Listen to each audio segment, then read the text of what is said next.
Hello प्यारे बच्चों, कैसे हैं आप लोग। आशा करते हैं कि सब अच्छे होंगे। चलिए देखिए, आज का टॉपिक है हमारा समांतर श्रेणियाँ। देखिए, नाम से ही स्पष्ट है कि इसका क्या मतलब होता है। देखिए, समान अंतर, क्या चीज़ का समान अंतर, तो श्रेणियाँ का क्या होना चाहिए, समान अंतर होना चाहिए। वैसा श्रेणी या श्रेणी जिसमें समान अंतर हो उसे समांतर श्रेणी कहते हैं। जैसे आप यहाँ पे सीढ़ी से देख सकते हैं, ठीक है। चलिए हम इसको बनाए हुए हैं, इधर देखते हैं। चलिए देखिए, देखिए एक सीढ़ी है, सीढ़ी में क्या है, डंडा लगा हुआ है, ठीक है। देखिए हर डंडा के बीच में क्या है, डिस्टेंस क्या है, सेम डिस्टेंस है। क्या है, सेम डिस्टेंस है। मान लेते हैं क्या, इसका डिस्टेंस कितना है, 2 है, ठीक है। मान लेते हैं इसका बीच का डिस्टेंस कितना है, तो 2 है। क्या है, 2 है, मान लेते हैं, ठीक है। तो देखिए पहला ये पद क्या बनेगा, पहला पद 2 बनेगा। पहला पद अगर शुरू करें तो यहाँ से यहाँ तक जाने में 2 लगा, फिर यहाँ से यहाँ तक जाने में कितना लगेगा, 2 ये और 2 ये, तो यहाँ पे क्या हो जाएगा, 4 हो जाएगा। फिर देखिए 2 2 4 और 2 6, यहाँ तक आने में 6 लगा। फिर इसके बाद क्या हो जाएगा, 8 लगेगा, 2 और बढ़ जाएगा तो 8 हो जाएगा। इसमें 2 और बढ़ जाएगा तो क्या होगा, 10 होगा। इसमें 2 और बढ़ जाएगा तो क्या होगा, 12 होगा। Dot dot dot dot dot ऐसे ही क्या जाएगा, ये आगे बढ़ता रहेगा। देखिए डिफिनेशन के क्या मतलब होता है, समांतर श्रेणी जिसमें समान अंतर हो श्रेणी में तो उसे समांतर श्रेणी कहते हैं। देखिए इस दोनों के बीच का अंतर समान है कि नहीं, क्या है, 2 का अंतर है। इस दोनों के बीच में कितना का अंतर है, 2 का अंतर है। सब में क्या है, 2 का अंतर है। तो वैसा श्रेणी जिसमें समान अंतर हो उसे समांतर श्रेणी कहते हैं, ठीक है। तो देखिए, और इस अंतर को क्या कहते हैं, तो इस अंतर को क्या कहते हैं, सार्वआंतर कहते हैं। क्या कहते हैं, सार्वआंतर कहते हैं, ठीक है।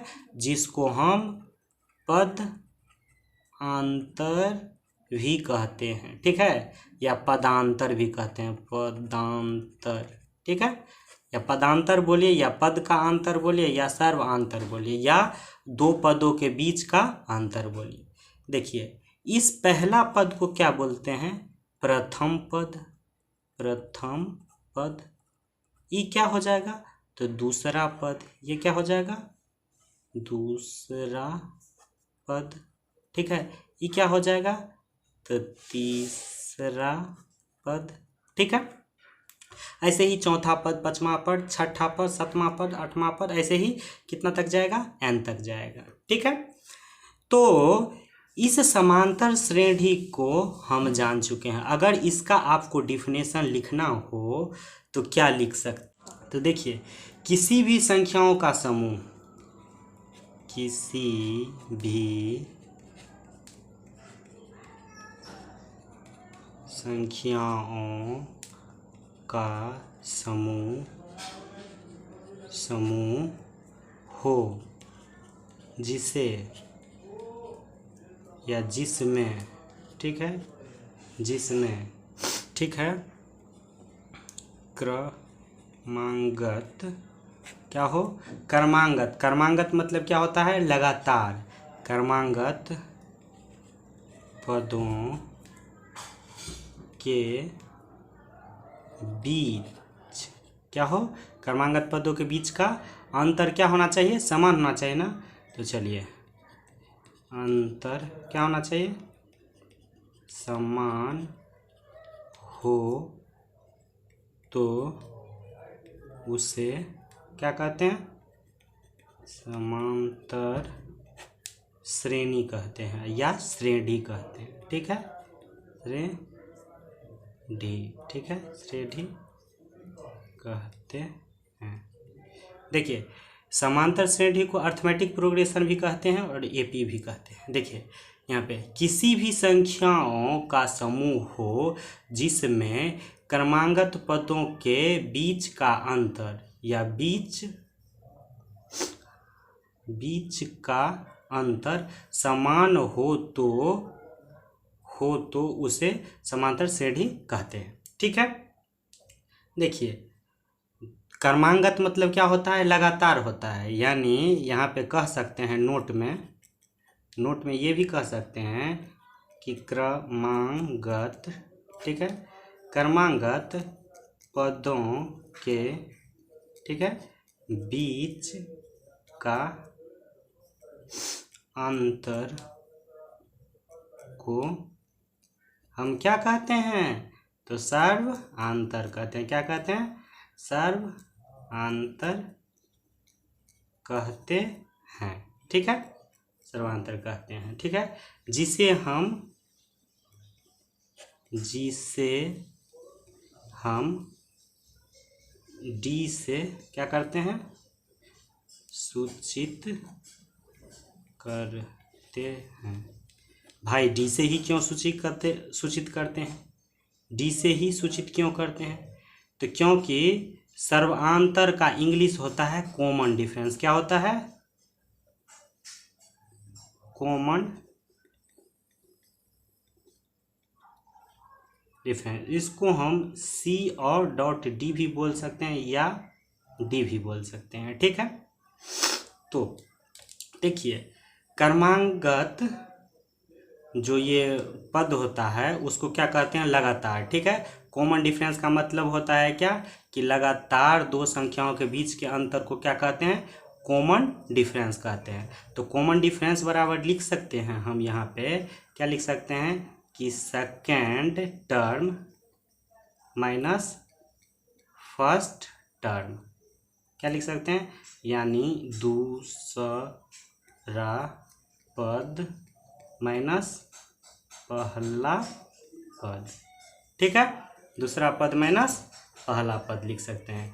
तो ये आपका क्या हो गया, फॉर्मूला हो गया, इसको याद रखना है। ठीक है, इसमें हाँ एक बात और याद रखना है, क्या कि सर्वांतर का मान धनात्मक, ऋणात्मक या शून्य हो सकता है। क्या हो सकता है, डी का मान या तो पॉजिटिव या निगेटिव या शून्य हो सकता है। ठीक है, चलिए शून्य हो सकता है। ठीक है, तो आगे हम देखेंगे, यहाँ से दो बात को और जान लेना जरूरी है। पहला क्या है कि अनुक्रम। क्या है, अनुक्रम किसे कहते हैं, और श्रेणी किसे कहते हैं। क्या, श्रेणी किसे कहते हैं, इस दोनों को जान लेंगे। इसका इंग्लिश होता है सीक्वेंस है। इसका क्या होता है, इसका होता है सीरीज। देखिए अनुक्रम क्या है, उसके बाद श्रेणी को भी जानेंगे।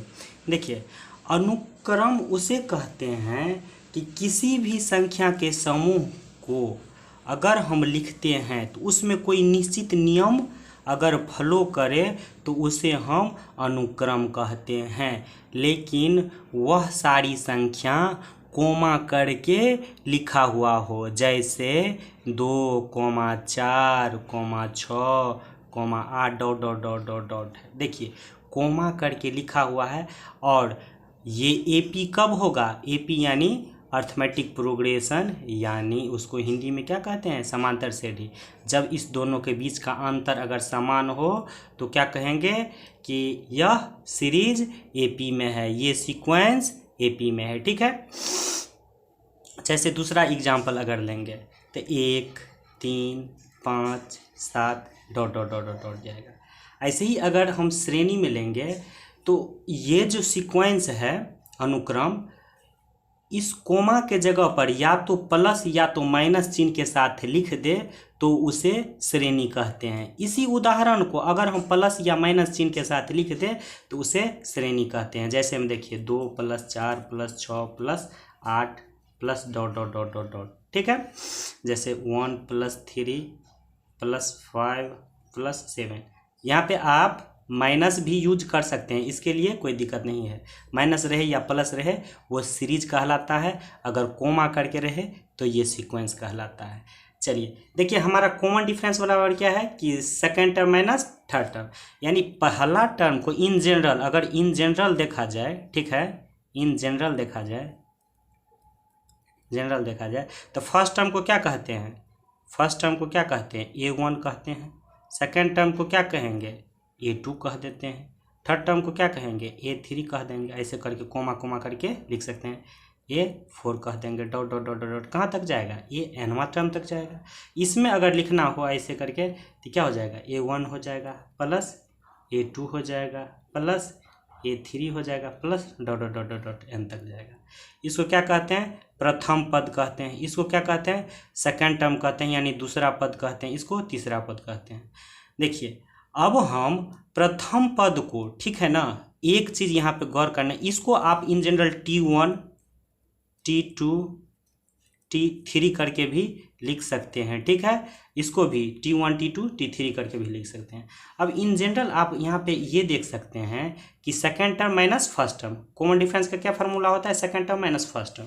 तो A2 माइनस A1 करे या A3 माइनस A2 करे, या तीसरा में से दूसरा को घटाए या चौथा में से तीसरा को घटाए, ठीक है ना, या A4 माइनस A3 करे।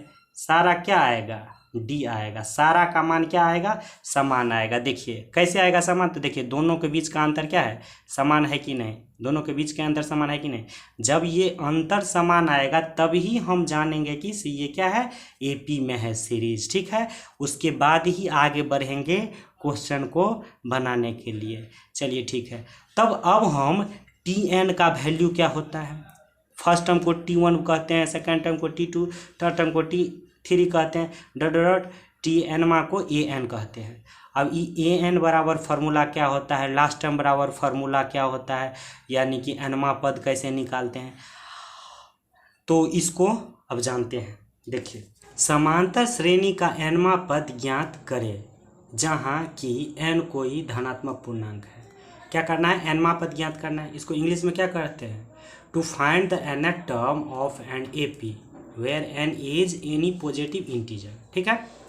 चलिए, तो इसको निकालने से पहले हमको मानना पड़ेगा, क्या मानना पड़ेगा, माना कि, ठीक है, प्रथम पद जिसको क्या कहते हैं, फर्स्ट टर्म, ठीक है, टर्म बराबर A, और सर्वांतर, क्या, सर्वांतर बराबर क्या मान ले, तो D मान ले। इसको कॉमन डिफरेंस कहते हैं, क्या कहते हैं, कॉमन डिफरेंस कहते हैं। ये दोनों मान लिए। चलिए, प्रथम पद को हम क्या कहते हैं, ये कहते हैं कोमा। अब ये सर्वांतर D है, तो आप यहाँ पे एग्जाम्पल लिए थे 2 4 6 8 लेते हैं, तो क्या होता है, दोनों के बीच का अंतर क्या होना चाहिए, समान होना चाहिए। कहने का मतलब इसमें इसको जोड़ेंगे तो ये वाला टर्म आएगा, फिर इसमें इसको समान अंतर को जोड़ेंगे तो ये वाला टर्म आएगा, इसमें समान अंतर को जोड़ेंगे तो ये वाला आएगा, ऐसे ही डॉट डॉट डॉट आता रहेगा। तो इसमें क्या किया गया, कॉमन डिफरेंस को ऐड किया गया। क्या किया गया, दोनों के बीच के अंतर को क्या किया, ऐड किया। फर्स्ट टर्म में तो सेकंड टर्म मिल गया, इसमें भी अंतर को ऐड किए तो ये थर्ड टर्म मिल गया, इसमें अंतर को ऐड करेंगे तो फोर्थ टर्म मिल जाएगा, ऐसे ही डॉट डॉट। तो ऐसे हम इन जनरल लिख सकते हैं A, तो इस सेकंड टर्म क्या हो जाएगा, A plus D। Third term क्या हो जाएगा, इसमें 2 जोड़ा तब थर्ड टर्म मिला, तो इसमें हम D जोड़ेंगे तब थर्ड टर्म मिलेगा। तो A प्लस D है और A में एगो D और जोड़ देंगे इसमें, तो एक D तो है ही है, तो क्या वो D हो जाएगा, 2 D हो जाएगा। और इसके बाद अगर हम चौथा पद निकाली तो तीसरा हो गया, चौथा अगर निकाले तो 2 D है, A तो सब में जुड़ रहा है, तो A प्लस क्या वो हो जाएगा, 3 D हो जाएगा, ठीक है, comma dot dot dot dot dot dot dot. ये क्या हो जाएगा, यह क्या हो जाएगा, AP में क्या होगा, AP में है, ठीक है ना, क्या है ये, AP में है, ठीक है, R इन AP कह सकते हैं, ठीक है। तो यहाँ से हम T1 को प्रथम पद कहते हैं, T1 बराबर हम A लिख सकते हैं, ठीक है, या इसको हम ऐसे भी लिख सकते हैं A plus 1 minus 1 into D। क्यों 1 माइनस 1 लिखे हैं? तो देखिए 1 में से 1 को घटाएंगे तो 0, 0 को d से गुना करेंगे तो 0, तो ए ना बच गया, तो ए बराबर ए तो लिख ही सकते हैं। चलिए T2 को हम कैसे लिखेंगे? a प्लस डी, ये क्या है? फर्स्ट जगह पर है तो T1 है, ये क्या है? T2 है, ई T3 है, ई T4 है, तो वही चीज़ यहाँ पे नीचे में लिख रहे हैं। तो T2 बराबर क्या हो जाएगा? a प्लस डी हो जाएगा। तो इसको हम ऐसे लिख सकते हैं a प्लस क्या लिख सकते हैं कि 2 माइनस 1 इंटू डी, कि 2 में से 1 गया तो 1 को d से गुना करेंगे तो d, तो a प्लस डी हो जाएगा। चलिए T3 बराबर क्या होगा? a plus 2d, T3 a plus 2d है कि नहीं? तो देखिए इसको हम ऐसे लिख सकते हैं a प्लस क्या है कि 2 है, तो यहाँ पे 3 माइनस 1, 3 में से 1 गया तो 2 बचेगा, और d से मल्टीप्लाई कर देंगे तो 2d हो जाएगा, तो यही वाला हुआ कि नहीं? a प्लस 2d, तो इसको ऐसे लिख सकते हैं। अब in general dot dot dot dot dot dot dot जाएगा, ठीक है, ठीक है, dot dot dot dot dot जाएगा, तो हम, ठीक है ना, तो हम देखिए, तो Tn बराबर, देखिए ये दूसरा पद निकला तो एगो डी जोड़ा है, तीसरा निकला है तो दूगो डी जोड़ा है, और सब में ए जोड़ा ये रहा है। तो अगर हमको एनमा निकालना है तो ये तो प्लस में रहबे करेगा, आ कहने का मतलब ये 3 है तो दूगो डी है, कहने का मतलब एगो डी कम, ये दूगो है तो ये एगो डी, आ इसमें एगो है तो अकोगो डी नहीं। तो अगर ये n है तो n में से क्या वो होगा? एगो डी कम होगा, तो ये क्या लिखेंगे यहाँ पे? n माइनस 1 लिख सकते हैं इंटू डी। तो यही हमारा Tn बराबर फार्मूला हो गया। Tn को क्या बोलते हैं? तो अंतिम पद, क्या बोलते हैं? अंतिम पद, ठीक है, अंतिम पद बोलिए, या इसको लास्ट टर्म बोलिए, लास्ट टर्म बोलिए, ठीक है। या इसको Tn को कभी कभी क्या करता है कि L लिखता है, क्या लिखता है? L लिखता है। तो ये आप याद रखेंगे फार्मूला। चलिए अब कुछ क्वेश्चन इस पे हम देखते हैं कि Tn कैसे निकालते हैं, ठीक है। चलिए क्वेश्चन देखते हैं। जैसे आपको बोलेगा कि एक सीरीज दे देगा, आप सीक्वेंस दे देगा आपको कि 2 4 6 dot dot dot dot dot, ठीक है, ठीक है, का 6वां, ठीक है ना, 6वां पद ज्ञात करें। इसको दो तरीका से आप बना सकते हैं। एक तो T1 बराबर T6 बराबर क्या हो जाएगा फार्मूला? a प्लस क्या हो जाएगा? 5d हो जाएगा, इससे एक कम d। एक तो ये फार्मूला से आप बना सकते हैं, एक आप Tn बराबर फार्मूला लगाएंगे a plus n minus 1 into D लगा के आप निकाल सकते हैं, ठीक है। चलिए इस फार्मूला को लागू करके पहले बना के दिखाते हैं आपको। देखिए फर्स्ट टर्म को क्या कहते हैं? फर्स्ट टर्म यानी कि a बराबर क्या हो जाएगा? फर्स्ट टर्म प्रथम पद a2 हो जाएगा, ठीक है। d बराबर क्या हो जाएगा? d बराबर हो जाएगा कि दूसरा पद माइनस पहला पद, तो दूसरा पद क्या है? 4 है, और माइनस 2, तो बराबर में क्या आ जाएगा? 2 आ गया, ठीक है। तब हम T6 निकालेंगे तो क्या होता है? a प्लस 5d होगा। T6 अगर निकालेंगे, T6 निकालेंगे तो देखिए a का मान क्या है? 2 है, तो 2 रखेंगे प्लस, देखिए इत्तेफाक से d का मान भी 2 है, ठीक है, तो ये तो 5 रहबे करेगा, इंटू डी का मान क्या लिख देंगे? 2 लिख देंगे, तो क्या आ जाएगा? तो ये 2 रहेगा, अब प्लस 5 दूना 10, यानी कि क्या आ जाएगा? 12 आ जाएगा, ठीक है। चलिए फार्मूला पर लगा के देखते हैं। a बराबर तो हमको मालूम है कितना है?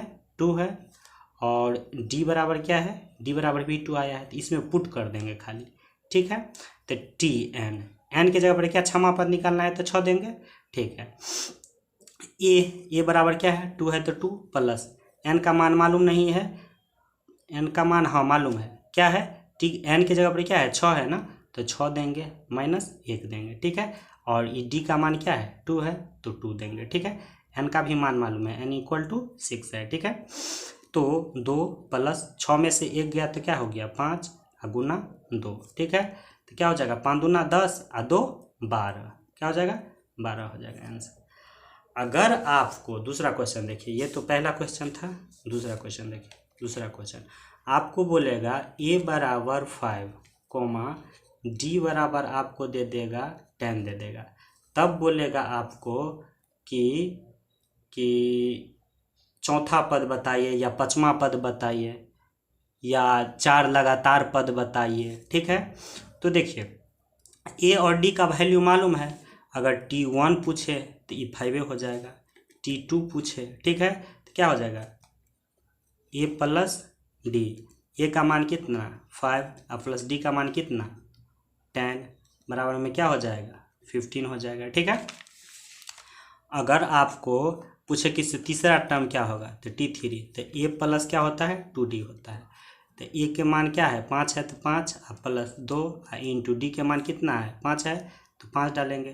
ठीक है, डी का मान कितना है 5 है और ए का मान कितना है 5 है, सॉरी डी का मान कितना है 10 है, क्या है 10 है, सॉरी डी का मान कितना है 10 है। ठीक है, तो ई 10 दूना 20 और 5 25। ठीक है, तो इसका आंसर क्या हो जाएगा 25 हो जाएगा। ठीक है, अगर इसी में पूछ दे कि 50वां टर्म क्या होगा टी, 50वां टर्म क्या होगा तो ए प्लस 49 डी लिख सकते हैं।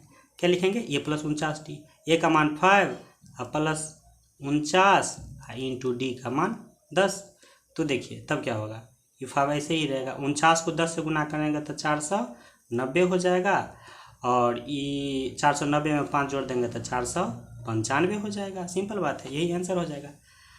ठीक है, अगर आपको पूछ दे कि 5, K, 11 में K का मान क्या होगा तब कैसे निकालेंगे। तो बुआरे क्या बताए हैं कि कॉमन डिफरेंस यानी डी बराबर फार्मूला होता है कि सेकेंड टर्म माइनस क्या होता है कि फर्स्ट टर्म होता है, तो वही काम इसमें करेंगे। क्या करेंगे कि सेकेंड टर्म क्या है के है, तो के है दूसरा पद जिसको बोलते हैं तो के है, और पहला पद क्या है 5 है, तो दूसरा पद माइनस पहला पद तो के माइनस क्या हो जाएगा 5 हो जाएगा। अब बराबर क्या होता है तीसरा पद माइनस दूसरा पद होता है, तो तीसरा पद क्या है 11 है, अब माइनस दूसरा पद क्या हो जाएगा के हो जाएगा। अब देखो एक जाति वाला को एक साइड ले जाएंगे, तो देखो यहाँ पे के है माइनस में, या तो के को इस साइड कर लो या तो के को इस साइड कर लो, या अंक वाला को इस साइड कर लो या तो अंक वाला को इस साइड कर लो। नहीं समझे, कहने का मतलब एक जाति को एक साइड कर लो। तो चलो हम के को इस साइड कर रहे हैं, तो के को हम LHS से RHS में ला रहे हैं। ठीक है, तो ये के ऐसे ही रहेगा, ई के को इधर लाएंगे तो माइनस में है तो इधर आएगा तो प्लस में के आ जाएगा। ठीक है, इक्वल टू इधर 11 है, ये 5 को अगर उस साइड ले जाएंगे तो माइनस है तो प्लस 5 हो जाएगा। ठीक है, तो के क्या वो हो जाएगा 2 गो के हो जाएगा, इक्वल टू 11 और 5 कितना हो जाएगा 11 और 5 16 हो जाएगा। तब के बराबर क्या आएगा के बराबर आ जाएगा कि 16/2 आ जाएगा। ठीक है, इसको काटेंगे तो क्या हो जाएगा 8 आ जाएगा। क्या आ जाएगा 2 8 16, तो क्या आ जाएगा डेट इम्प्लाइज के इक्वल टू क्या आ जाएगा 8 आ जाएगा। ठीक है, तो इस तरह का क्वेश्चन कोई भी हो तो आराम से आप बना सकते हैं। ठीक है, एपी का 10 7 4 ... का 30वां पद ज्ञात करें। ये जो एपी का सीक्वेंस है इसका 30वां पद ज्ञात करना है। तो T30 इक्वल टू आपको मालूम है कि ए प्लस क्या होगा तो 29D होगा शॉर्टकट से। तो that implies a equal to मालूम है फर्स्ट टर्म ए होता है, तो a equal to 10 plus 39 into d. 7 में से अगर 10 घटाएंगे तो क्या होगा 7 में से 10 घटाएंगे डी बराबर तो क्या आएगा -3 आएगा, क्योंकि माइनस वाला चिन्ह ज़्यादा है तो -3 से इसको गुना करेंगे तो क्या आ जाएगा देखिए 30 या 90 होता है, उसमें से 3 हटा देंगे। ठीक है, तो -87 हो जाएगा। ई प्लस है, ठीक है, यहाँ पे 10 है। तो देखिए ई 87 माइनस में है और प्लस में 10 है, तो माइनस वाला ज़्यादा लेकिन घटेगा ज़रूर। क्यों, प्लस को माइनस से गुना करेंगे तो क्या हो जाएगा माइनस हो जाएगा, तो -87 हो जाएगा इधर, तो क्या हो जाएगा 10 - 87 हो जाएगा इक्वल टू क्या होगा इसमें से 87 घटेगा तो क्या हो जाएगा -77 हो जाएगा। तो सी इज़ द करेक्ट आंसर हो जाएगा। चलिए दूसरा क्वेश्चन देखते हैं। एपी में ये सीरीज दिया हुआ है -3 -1/2 और 2 का कोण का 11वां पद क्या होगा। 11वां पद बोल रहा है तो T11 इक्वल टू क्या होता है फार्मूला, A + tan D होगा। तो देखिए A का मान मालूम है -3, तो -3 पुट करेंगे +10 गुना, ठीक है। डी का मान यहाँ से निकाल लेंगे। चलिए डी का मान निकालते हैं। डी का मान क्या होता है, second term minus first term, तो सेकंड टर्म क्या है -1/2 अब माइनस करेंगे, अब माइनस पहले से है तो -3 लगा देंगे। देखिए माइनस को माइनस से गुना करेंगे तो प्लस हो जाएगा 3, ये क्या है -1/2 है, ये है नहीं कुछ है तो बट्टा में 1 ले लेंगे, इसका एलसीएम कर लेंगे, ठीक है। 2 और 1 का एलसीएम 2 होता है, तो 2 1 2 तो 1 1 1, लेकिन माइनस लगा हुआ है तो माइनस लगा देंगे। 1 2 2 तो 3 दूना 6, प्लस है बीच में तो +6। देखिए ये 6 प्लस में है माइनस में 1 है, तो 6 में से 1 गया तो क्या हो जाएगा 5, 5/2, तो ये कॉमन डिफरेंस इसका क्या हो गया 5/2 हो गया। चलिए 2 से इसको काटेंगे 10 को, तो 2 5 10, तो ये 5 को 5 से गुना करेंगे तो कितना हो जाएगा 5 25, तो क्या हो जाएगा -3 अब प्लस क्या हो जाएगा 25 हो जाएगा। इसमें से 25 घटेगा तो कितना होगा, कहने का मतलब माइनस वाला कम है और प्लस वाला ज़्यादा है तो प्लस से चिन्ह रहेगा, लेकिन घटेगा जरूर क्योंकि अपोजिट चिन्ह है। तो देखिए 25 में से 3 को घटाएंगे तो कितना बचेगा 22 बचेगा, कितना बचेगा 22। 22 ऑप्शन में कौन में है, बी नंबर में, तो B is the correct answer. ये वीडियो कैसा लगा आपको, ये आप लोग कमेंट में ज़रूर बताइएगा, और चैनल को सब्सक्राइब कर लीजिए, लाइक और शेयर और सब्सक्राइब करना भूलिएगा नहीं। ये वीडियो का फर्स्ट पार्ट था, सेकेंड पार्ट बहुत जल्दी आने वाली है, ठीक है। Bye bye, take care.